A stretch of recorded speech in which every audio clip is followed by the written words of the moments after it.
Bismillahirrahmanirrahim. Assalamualaikum warahmatullahi wabarakatuh. Saya Muhammad Amir bin Ahmad Nazari dan rakan kumpulan saya Akmal Hazim bin Azam Baki. Pada hari ini kami akan membentangkan masalah banjir kilat di sekitar Alor Damat berkenaan dengan tugasan 3, laporan tugasan 3. Baik, kita terus kepada pembentangan. Baik, isu kejadian banjir kilat di Alor Damat ini adalah bukan suatu perkara yang baru dan ia saban tahun berlaku akibat daripada kawasan yang rendah dan sistem peparitan yang tidak cekap. Baik, berikut adalah contoh isu kejadian banjir kilat di dada-dada akhbar. Sebagai contohnya di dada akhbar Awani, kita dapat lihat kat situ ada 19 sekeluarga terkandas selepas rumah dimasuki air banjir di Kuala Nerus. Baik, kemudiannya di dada akhbar Sina, banjir kilat 5 keluarga dipindahkan.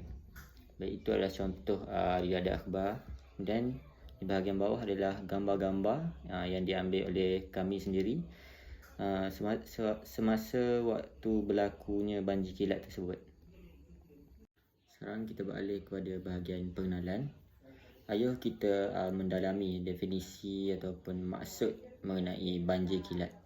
Baik, banjir kilat adalah merupakan satu limpahan air hujan yang membanjiri jalan-jalan raya serta kawasan-kawasan perumahan dan kawasan perindustrian oleh kerana tidak adanya sistem saliran cekap dan ketidaktelapan air dalam permukaan tanah. Baik, itu adalah konsep banjir kilat. Baik, seperti yang kita tahu, fenomena banjir ini adalah fenomena global yang mana berlaku di seluruh negara dan terjadi juga di kawasan-kawasan lain. Okey, baik.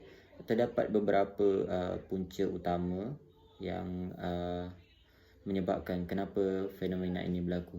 Baik, berikut adalah dua punca sebab kenapa berlaku banjir kilat di kawasan Alor Damat yang kami senaraikan. Baik, yang pertama adalah kejadian hujan ribut.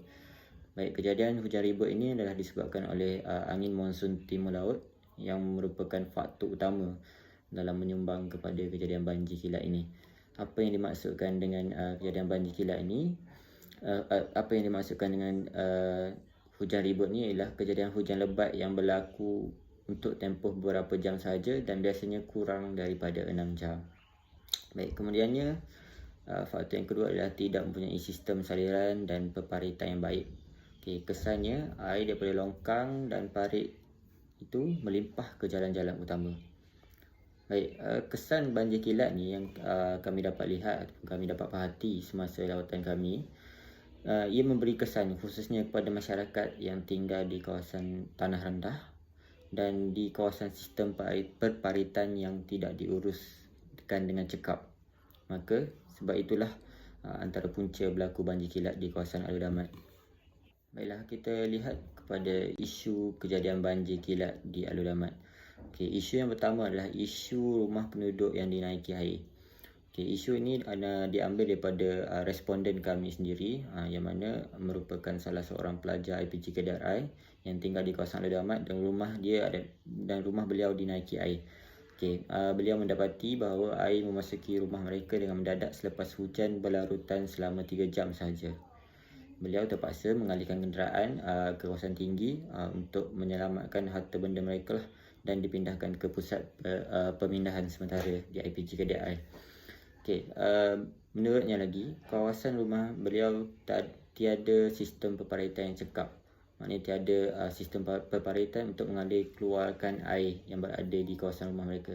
Dan tambahannya lagi, rumah mereka juga terletak berhampiran bersebelahan dengan perumahan baru yang ditambak kawasan perumahan tersebut. Okay, jadi isu yang utama kat sini ada dua isu utama, iaitu tanah tambak di kawasan perumahan dan isu tidak mempunyai sistem peparitan di kawasan rumah. Seterusnya, isu yang kedua adalah isu limpahan air ke jalan utama. Okey, yang ini kami dapati daripada responden kami sendiri, iaitu Arifin Ismail, yang mana rumah beliau terletak berhampiran dengan kawasan limpahan air di jalan utama. Okey, beliau menyatakan bahawa kawasan ini seringkali berlaku walaupun tiada hujan lebat kerana faktor utama kat sini adalah mempunyai sistem sumber mata air yang sentiasa mengalir setiap masa dan tidak diuruskan. Jadi dia sentiasa mengalir dan memenuhi jalan utama tersebut. Kemudiannya isu yang kedua adalah tidak mempunyai sistem peparitan yang sistematik dan efisien, yang mana kami dapati sistem peparitan di situ ada tetapi tidak diuruskan dengan sampah sarap, rumput dan lalang yang sentiasa tersangkut di dalam longkang kawasan tersebut. Okey, jadi itu adalah isu mengenai limpahan air ke jalan utama. Isu yang ketiga adalah isu perumahan baru yang tidak dirancang. Okey, kemudian berdasarkan pemerhatian pengkaji iaitu kami sendiri, kami melihat terdapat satu perumahan yang baru siap yang merupakan antara faktor utama mencetuskan fenomena banjir kilat di kawasan Alor Damai, kerana kawasan perumahan ini menambak tanah untuk meninggikan struktur tanah supaya kawasan tersebut menjadi lebih tinggi. Okey, jadi sehubungan dengan itu, bila hujan lebat berlaku, maka air daripada kawasan tinggi akan turun di kawasan rendah, maka kawasan rendah tersebut akan tenggelam akibat daripada banjir kilat. Okey, jadi sehubungan dengan itu, isu yang kita dapat lihat kat sini adalah, yang pertama adalah tanah tambak untuk meninggikan struktur tanah, dan yang kedua adalah penduduk sendiri terpaksa membuat penyesuaian terhadap banjir bagi meneruskan kehidupan, kerana hampir saban tahun banjir kilat ini melanda di kawasan mereka. Baik, seterusnya kita masuk kepada punca kejadian berlakunya banjir kilat dan juga air yang bertakung di Alor Damai, Terengganu. Yang pertama, kami bawakan 3 faktor. Fenomena monsun timur laut, faktor semula jadi, dan yang kedua, sistem peparitan yang tidak sistematik dan efisien, dan yang ketiga, perumahan yang tidak terancang. Kita kupas satu persatu. Baik, yang pertama, fenomena monsun timur laut. Baik, Alor Damai terletak di kawasan Kuala Nerus, iaitu di dalam daerah Kuala Nerus, Terengganu, sekaligus menyaksikan kawasan ini terdedah kepada tiupan angin monsun timur laut yang akan berlaku di penghujung dan juga awal tahun setiap tahun saban tahun, iaitu bermula pada bulan November sehingga ke bulan Mac. Baik, tiupan angin ini turut membawa angin dan juga hujan, yang juga keadaan laut pada waktu ini bergelora. Jadi pertambahan kekerapan taburan hujan ini mendatangkan kesan kepada pantai timur, khususnya dalam topik perbincangan di kawasan Alor Damai.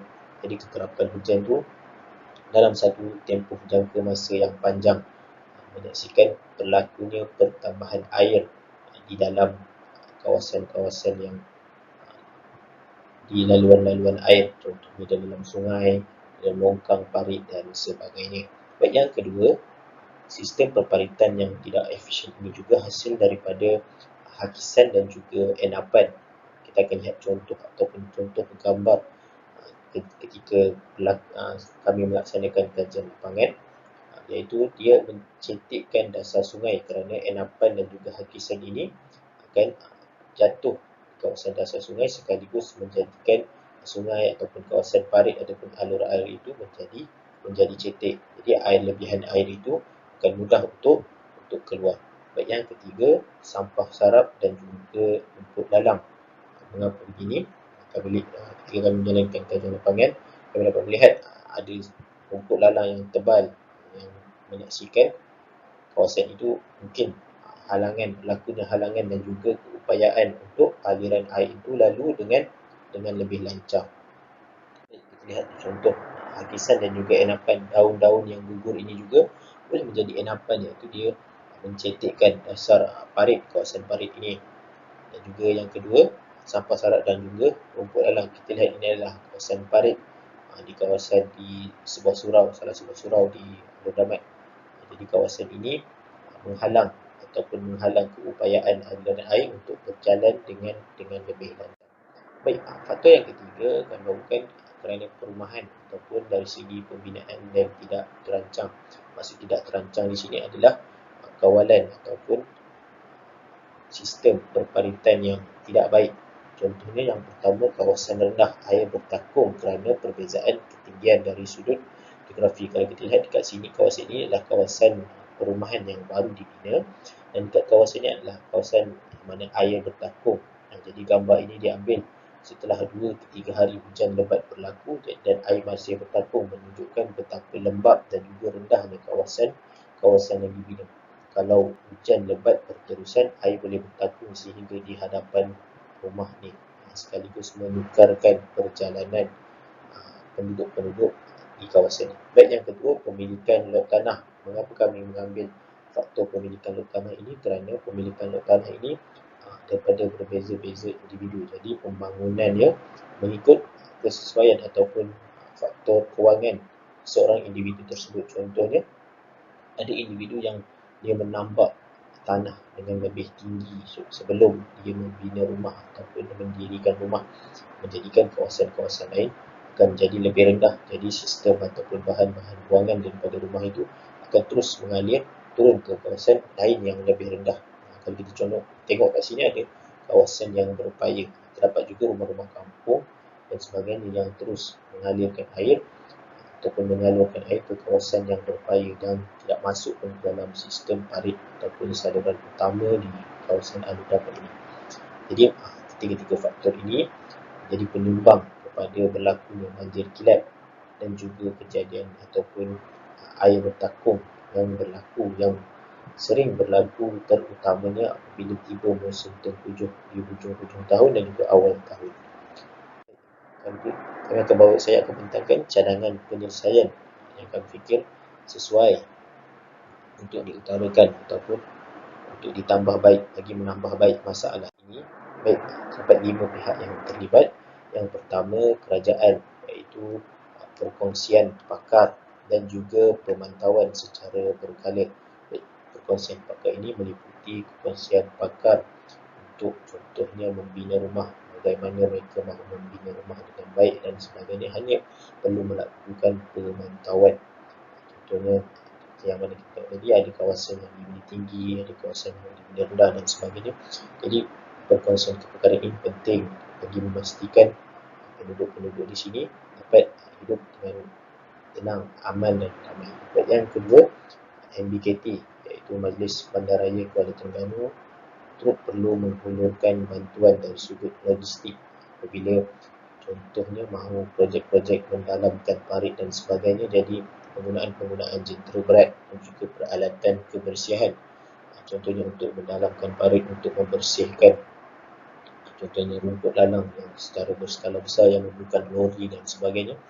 Selain itu, MBKT juga boleh berkongsi kemahiran dan juga kepakaran mereka dalam bidang, contohnya untuk melihat kesesuaian dan juga adakah parit sebesar ini relevan pada musim tengkujuh dan sebagainya, untuk membolehkan kawasan ini tidak lagi sering berlakunya banjir kilat dan juga kawasan air yang bertakung. Baik, yang ketiga, peranan penduduk kat sini digariskan, iaitu sentiasa bergotong royong dan juga menjaga kebaikan dan juga kebersihan di kampung ini. Contohnya kalau dalam parit itu ada ini daun-daun yang gugur dan sebagainya, boleh dilaksanakan aktiviti gotong royong sekurang-kurangnya sebulan sekali dan sebagainya bagi membersihkan parit-parit sedia ada. Baik, yang keempat, keluarga. Didikan awal keluarga penting dalam memastikan anak-anak mereka sentiasa menjaga alam sekitar dan juga penjagaan di kawasan rumah, membersihkan longkang, membuang sampah sarap ke tempat yang ditetapkan dan sebagainya. Baik, dan yang terakhir, faktor ataupun penyelesaian dari sudut bantuan daripada sekolah melalui penerapan, melalui pendidikan dalam kurikulum secara tidak segera ataupun secara tidak langsung di dalam aktiviti pengajaran dan pembelajaran yang turut diselipkan elemen melintas kurikulum pendidikan lestari alam sekitar. Baik, kelestarian alam sekitar akan menjamin kesejahteraan hidup yang tenang dan juga yang aman damai, kerana masyarakat ataupun era yang akan datang juga berhak untuk menikmati alam sekitar yang hijau dan sihat. Dan yang kedua, semua pihak juga perlulah berganding bahu dalam menjaga alam sekitar. Sekian saja daripada kami. Assalamualaikum warahmatullahi wabarakatuh.